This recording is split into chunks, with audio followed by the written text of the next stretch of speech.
En Encuentro con la Nación, temas de actualidad. La economía naranja la puso de moda el actual presidente de la República, el doctor Iván Duque. Los temas de la justicia y una pregunta que se formulan generaciones tras generaciones. ¿Qué deben hacer las empresas para que duren hasta la cuarta generación? Pues bien, para tocar estos temas hemos invitado aquí al académico, al profesor Fabio Eduardo Hoyos Navarro. Él es el presidente de la Asociación de Empresarios de Administradores de Empresas, ASABOCUN, una organización que aglutina a todos los administradores, no solamente del departamento del Tolima, Cundinamarca y Bogotá, sino del resto del país. ASABOCUN, un estudioso de los temas de la economía naranja y de estos temas de las empresas de familia. Nos acompaña también el doctor Horacio Gómez Aristizábal. Doctor Horacio, sigue preocupando cómo la Corte Constitucional autoriza la eliminación de bebés. Eso se me hace ir contra natura. Sí, es el tema muy complejo del embarazo. La Corte ha venido sosteniendo que hay 3 casos en los cuales la madre puede eliminar al bebé, lo que realmente es un atentado directo contra la vida de un ser que tiene la protección de la Constitución. La Constitución misma dice en varios artículos que en caso de conflictos entre el interés de un adulto y un menor, debe prevalecer la defensa del menor. Aquí dice que si por razones de salud conviene eliminar al bebé, según el criterio de la madre, hay que hacerlo. Y se habla de que, como contraargumento, de que una mujer es libre de disponer de su cuerpo. Sí, de su cuerpo sí, pero del bebé no, porque ya es una vida autónoma, una vida que hay que respetarla, tiene una dependencia pero temporal, mientras se termina la gestación, pero desde el momento que se produce la gestación, según la Iglesia Católica y según los genetistas, hay que respetar esa vida. Otra situación es la que hablan de una mujer que haya sido violada, que en esos casos también hay que permitir el aborto, o sea, ese bebé no tiene derecho a la vida y puede ser exterminado. Y el otro es que si el bebé tiene malformaciones o cierto tipo de enfermedades, que la madre puede, de forma autónoma y de forma olímpica, eliminar a ese bebé. Contra eso se han pronunciado muchas instituciones, sobre todo la Iglesia Católica y muchas organizaciones cristianas y muchas organizaciones civilizadas que defienden por encima de todo la vida. A mí me parece pues que el Congreso debe tomar cartas en el asunto, ya que es la voz del pueblo y el que debe realmente ponerle fin a esta situación, tomando una determinación democrática por mayoría y ante todo respetar la vida de los bebés. Pero mire, eso que usted plantea, doctor, en la realidad no se da, porque ya en Colombia no se respeta la voz del constituyente primario como debería ser en toda democracia. Aquí lo que tenemos son unas cortes que legislan, que ejecutan y que por supuesto cumplen con su función esencial de aplicar justicia, pero de acuerdo a unos intereses donde uno diría que estamos bajo el imperio de las minorías. Es verdad. El Congreso, como usted lo dice, es el cuerpo soberano, pero en la retórica y en la apariencia. En la realidad es un apéndice de los ejecutivos, no solamente de todos los gobiernos. El Congreso siempre está de acuerdo con lo que el gobierno proponga, sin cuestionar, sin actuar con autonomía y con independencia, por aquello de que cuando eligen a un parlamentario, en lo único que piensa es en la reelección. Y esa reelección depende de auxilios, de vías de comunicación, de becas y ciertos privilegios que los tiene acaparados el Poder Ejecutivo y los entrega a los parlamentarios para que a su turno apoyen las iniciativas del gobierno. Y en cuanto a las mismas Cortes, también a su turno hay una cierta dependencia con el Congreso, en el sentido de que en este momento, por ejemplo, es el Congreso el que juzga a los magistrados de las altas Cortes. Y a su turno, las altas Cortes son las que le pueden quitar la investidura a un parlamentario. Entonces se presenta un cruce de intereses muy acentuados. El parlamentario quiere que no le quiten la investidura del parlamentario el Consejo de Estado, y a su turno la Corte no quiere ser procesado por la justicia como debería serlo. Entonces, y se produce, como usted dice, un manto de impunidad, lo que es aberrante, ya que las cabezas, los círculos rectores de un gobierno y de un país deben dar el ejemplo en cuanto al cumplimiento estricto de las leyes y en cuanto al aspecto moral y el aspecto de respeto a las instituciones. Mire, aquí, ahora que anunciamos lo de la economía naranja, pregunta desde la ciudad de Cúcuta, la señora Patricia Serrano nos pregunta que le formulemos el siguiente interrogante a nuestro invitado, el doctor Fabio Hoyos Navarro, y aquí le damos gusto a todos nuestros televidentes.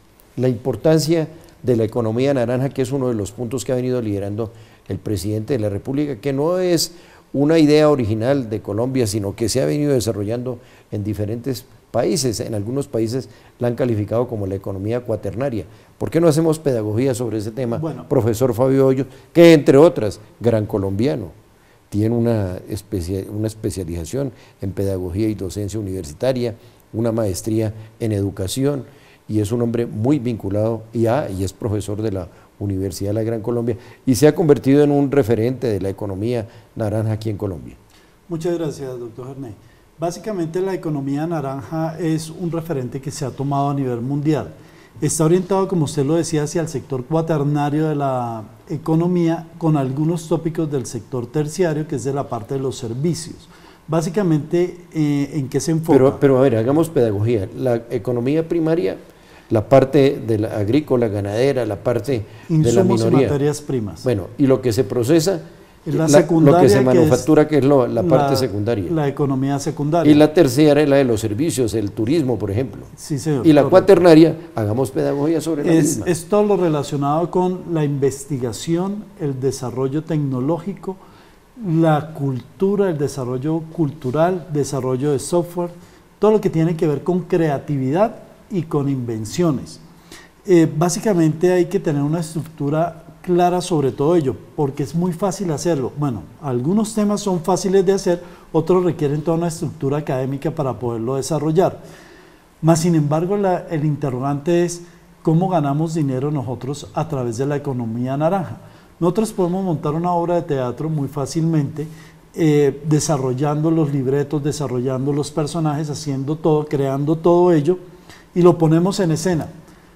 Pero solo ganamos por las entradas a la obra de teatro, o si otra persona en otro país o en otro lugar quiere montar la misma obra de teatro, pues ya tenemos ahí unos derechos de autor ganados y deberían pagarnos un proceso de regalías sobre ellos. Deje ahí, doctor Fabio Olmedo, porque ya regresamos, vamos a una pausa y retomamos los temas jurídicos y los temas económicos. Por supuesto, el doctor Horacio, como presidente de la Academia Hispanoamericana de Ciencias y Letras, maneja también muy bien estos temas. Ya regresamos.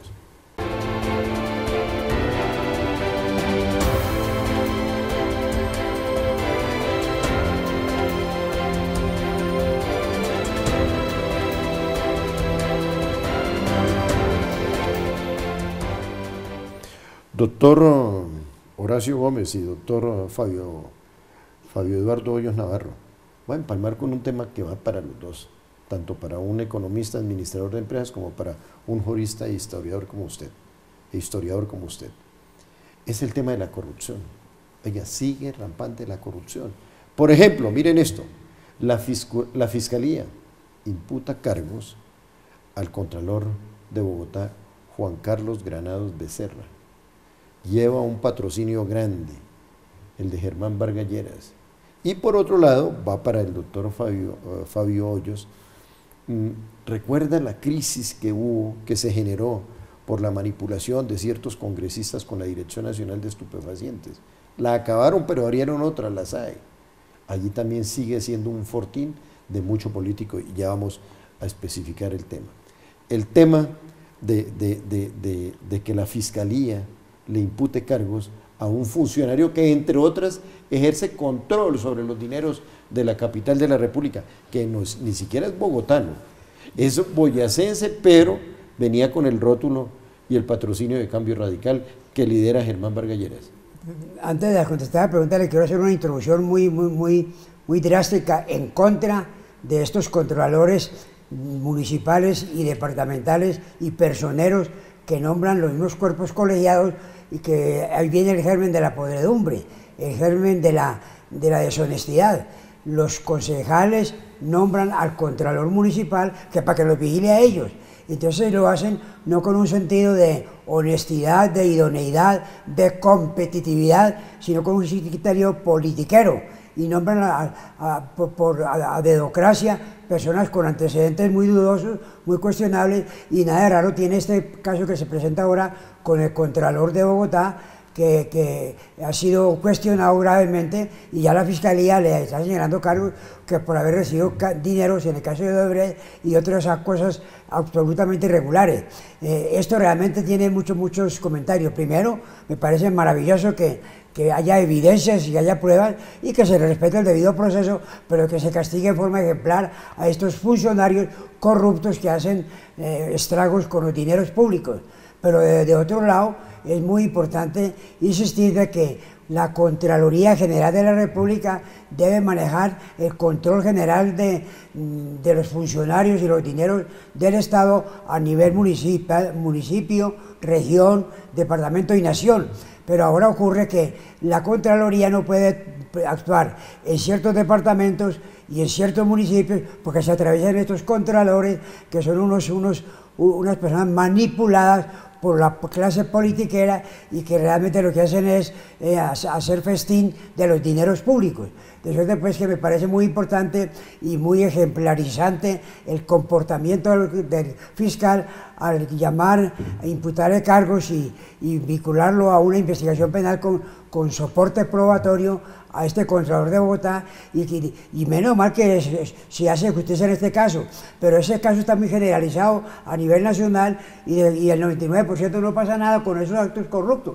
Pero algún día tiene que pasar, doctor Horacio Gómez. Doctor Horacio, a propósito del tema, ¿usted recuerda de que fue uno de los gestores del artículo 38 de la Constitución Política de Colombia, el artículo 103 de la Constitución, derecho a asociación, derecho de que todos aquellos colombianos que se sientan, tengan la motivación de colectivizarse, lo hiciesen? Pues bien, viene otro tema, doctor Horacio, y usted lo ha conocido muy bien, y la opinión pública quiere que este tema no se deje a la vera del camino. Existió la Dirección Nacional de Estupefacientes, se creó en reemplazo la SAE. Hoy encontramos, y hay mucho congresista de la DNE que está empapelado, entre otras hay un director nacional de estupefacientes que estuvo privado de la libertad. Eso se reemplazó ahora por la SAE. No hay mal que dure 100 años ni cuerpo que lo resista. Eso nos da moral, pero hay uno que dice que toda situación es susceptible de empeorar. Y en este caso, la SAE se ha convertido también en un fortín de políticos. Y sobre todo instituciones de educación terminaron en manos de personajes con un pasado nefasto. Y esto hay que denunciarlo. Entre otras, uno encuentra que en lo que acaba de suceder con la gobernación de San Andrés, allí estas instituciones están presentes. Y a eso tenemos que hacerle seguimiento. Pero no olvide usted que a subdirector de estupefacientes, como lo acaba de anunciar usted, le encontraron en el cajón de su escritorio, allá en su despacho oficial, aquí nomás en la 53,13. 300 millones de pesos en efectivo. No se puede explicar eso. Bueno, y aquí uno encuentra que las instituciones de educación, nosotros somos educadores por excelencia, usted, Fabio, el caso mío, nos hemos dedicado a esto y tenemos que proteger las instituciones, porque entre otras el presidente Iván Duque está haciendo un esfuerzo inmenso, ya le otorgó a la educación $500 million de pesos, 500.000 millones de pesos, ya, y está haciendo la gestión para otorgarle 1.000 millones, un 1.000 millones de pesos más, 1 billón de pesos más a la educación en Colombia. De modo que estos temas, profesor Fabio Hoyos, es de analizar, porque encontramos familias muy destacadas no, siempre metidas en estos temas de la manipulación, donde está el poder, donde está la economía y donde está la plata. Gracias, doctor Horacio, donde está la plata. Sí, hablemos de unos casos especiales de unas instituciones que fueron asignadas a un depositario. este depositario viene avalado o amparado por un político. Inclusive oíamos en una prestigiosa emisora hace unas semanas que había que hacer la denuncia de esa relación. La W, démosle crédito a la W. La W, que había que hacer una relación de los depositarios con los políticos que los están amparando. En este caso vamos a hablar de el dueño de la SAE políticamente hablando, que es Aurelio Iragorri. No, ese es uno de los dueños, no el dueño, entonces, ese es uno, de los que tienen una gran influencia allí. Entonces, si empezamos a mirar, ahí hay unas relaciones familiares de esos depositarios con este personaje. Pues a esto le vamos a hacer seguimiento. Llegan a las instituciones prometiendo una cosa y haciendo otras. Entonces, dicen el adagio popular, por sus obras lo conoceréis. Entonces vemos el detrimento que ha hecho la institución o a las instituciones y cómo ha querido acabarlas de una u otra forma. Instituciones que tienen sede en Cali, Medellín, Pereira, Villavicencio, Bogotá, tienen unos tentáculos oscuros. Oiga, ¿y hasta cuándo? En eso el presidente Duque ha dicho, voy a ser contundente, y además las organizaciones internacionales tienen un observatorio, y este observatorio tiene que llevar a decisiones que motiven a que los colombianos nos enteremos de qué están sucediendo, y colocamos solamente un ejemplo, el de las instituciones universitarias, que deben ser manejadas con transparencia, no con manipulación ni con persecución. Ya regresamos.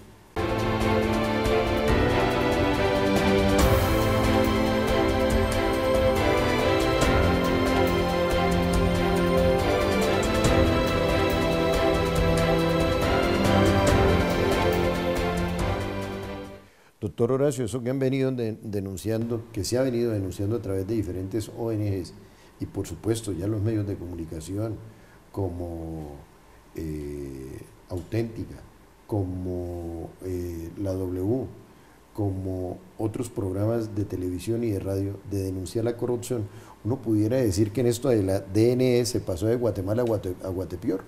Sí, la ciudadanía debe tener el valor, el coraje y hacer uso del derecho que llama derecho de participación o derecho participativo. Por ejemplo, ahorita tenemos el problema de las huelgas de los maestros o las manifestaciones oceánicas para presionar al gobierno. Les van a dar un dinero y seguramente pasa lo de siempre, como pasa con la justicia. Ese dinero lo van a destinar no a los problemas cruciales de la educación, sino a aumentarse en el sueldo los líderes sindicales y algunas personas que manipulan esos dineros. De suerte pues que si el gobierno va a destinar un dinero con mucho esfuerzo y con mucho sacrificio, es indispensable vigilar que ese dinero se destine realmente a aumentar la cobertura, a favorecer a los estudiantes, a favorecer el tema educativo y no propiamente unos burócratas ahí que manipulan estas manifestaciones para después usufructuarse con los dineros. Así ha pasado eternamente con la justicia. Cada que asignan una nueva suma con gran esfuerzo, la destinan a aumentarse los sueldos y los beneficios y los privilegios los directivos de la justicia en Colombia. Doctor Horacio, estoy preocupado, o los colombianos están preocupados. 10.000 procesos, oiga bien, 10.000 procesos devueltos a la justicia por falta de personal para evaluar, o para evacuar mejor, las diligencias ordenadas por jueces y magistrados. Entonces, ¿en qué quedamos? Muy importante ese tema, 10.000 procesos y ahí está lo que llama la justicia que necesita la gente del común. Ahí están los procesos ejecutivos, procesos de entrega de inmuebles, protección a la gente menos favorecida y sin embargo no las pueden practicar alegando que no hay personal suficiente. Y cuando han nombrado funcionarios de descongestión, en lugar de evacuar y trabajar para resolver los problemas a la gente del común, aumentan ese sueldo y alegan que ellos tienen derecho como funcionarios provisionales para considerar la justicia, salarios iguales a los magistrados de los tribunales o de la corte en forma proporcional. Y con ese tema de que no están mal remunerados y que no le están reconociendo un salario alto, no evacúan los negocios, no trabajan, y ahora seguramente va a pasar con la educación lo que ha venido pasando con la justicia, que cada que asignan dinero los destinan de forma manipulada para favorecer a unos pocos. A propósito de lo que se ha venido planteando aquí, con esto de Guatemala, Guatepeor, con esto de la DNE y de SAE, pues hay un grupo de destacados destacados magistrados que le están haciendo seguimiento a esto, porque encontramos uno que los inmorales de hoy se están convirtiendo en moralistas. Hay persecución sindical, hay todo tipo de persecuciones, y hay un grupo de destacados magistrados, profesores universitarios, que forman parte de Transparencia Internacional, que le están haciendo seguimiento a este tema. Pero mire, doctor Fabio Hoyos, la pregunta, porque ese tema lo dejamos planteo, ¿qué deben hacer las empresas para que duren hasta la cuarta generación? Bueno, doctor Hernay, ese es un tema bien interesante y cabe anotar que solo el 1% de las empresas tienen a sus dueños originales o a los descendientes de los dueños originales en la cuarta generación dentro de las empresas. ¿A qué se debe? Se debe a mucho desconocimiento. ¿Desconocimiento de qué? Primero que todo hay que hacer una buena planeación e ir incluyendo a los miembros que llegan a la familia sobre ese tipo de planeación y hacia dónde van las empresas, para que ellos empiecen a comprometerse desde muy jóvenes en la empresa. Lo segundo es reconocer una estructura legal que tienen todas las empresas, e igual que muy importante hoy en día y con mayor énfasis, la estructura tributaria. Cabe anotar que todas las empresas funcionan similar a la democracia de un país. Tienen por obligación en el registro de Cámara y Comercio dejar la representación de los tres poderes que hay. El legislativo tiene que quedar claro definida cuál es la junta directiva de esa empresa. Como recomendación, ahí es donde deben estar los miembros de la familia de la empresa, generando las leyes y lo que ellos quieren de su empresa, hacia dónde la van a desarrollar. El ejecutivo, que sería el gerente, el presidente o el CEO, que serían los que son los encargados de proyectar esa empresa y de volver realidad eso que han deseado la junta directiva de la empresa, para que suceda. Y el tercer poder, el judicial, que son las personas que verifican que lo que se legisló se está aplicando. Y hablamos de que en la Cámara de Comercio queda registrado como el revisor fiscal o el auditor general de la empresa, que van a hacer como esas verificaciones. Entonces vemos que de todas formas la democracia funciona dentro de las empresas y debe estar operando. Y como tema muy importante también es las reglas de juego de la familia. Eso se maneja con un tema que se llama los protocolos de familia. Una pregunta, o sea, yo he oído información por la prensa de que no es de ahora, sino que permanentemente están cerrando y están retirando del negocio, de la actividad económica a muchas empresas que por problemas de insostenibilidad. ¿A qué se debe que esa masacre empresarial, diría yo? Porque son miles de empresas que están cerrando. ¿A qué se debe eso? Bueno, básicamente hay varias cosas. Uno es el tema comercial. Si no hay un buen tema comercial, una buena promoción de los productos de la compañía y no hay una buena planeación para el desarrollo de la compañía, no va a ser viable. Si no vendemos nuestros productos, no podemos mantenernos, económicamente no vamos a estar. Contrabando, competencia desleal. Correcto. También esa parte, la parte del contrabando, que ahí es donde cargas tributarias desmedidas. Empiezan a funcionar también todas esas asociaciones y agremiaciones que tienen que hacer presión ante el Congreso y ante los ministros para que los protejan y generen leyes de protección. Ahora, normalmente decimos que queremos que las microempresas se desarrollen en el país, pero son a las que más cargamos tributariamente. Y a las grandes multinacionales que tienen todo el músculo financiero para poder salir adelante, les damos una mayor exención de impuestos. O sea, es un problema serio a nivel económico de cómo estamos valorando y evaluando cada una de las compañías y qué queremos lograr de desarrollo económicamente hablando del país. Pero que si no hay exención tributaria y ciertos privilegios para la clase empresarial, se van para otros países. Así es. O simplemente buscan la comodidad, que es estar contratados por otra empresa o por el Estado. Entonces es donde encontramos una mayor demanda por estos casos. Bueno, punto final. Qué bueno este diálogo entre gran colombianos.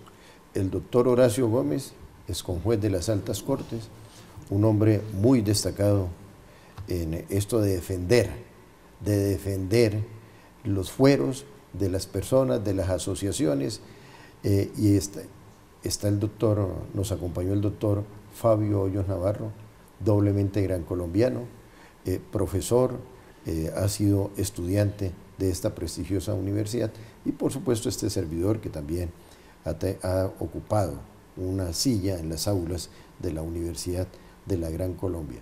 Y a propósito, felicitarlo. Transparencia Internacional y las academias, las principales academias de Colombia, van a condecorar con la medalla José María Córdoba Muñoz al doctor Fabio Hoyos Navarro por su capacidad de denuncia. Un gran colombiano que se ha caracterizado por denunciar todo lo que huele a feo en este país. Es el antídoto a la corrupción. Un gran colombiano, el doctor Fabio Hoyos Navarro. Que Dios les bendiga.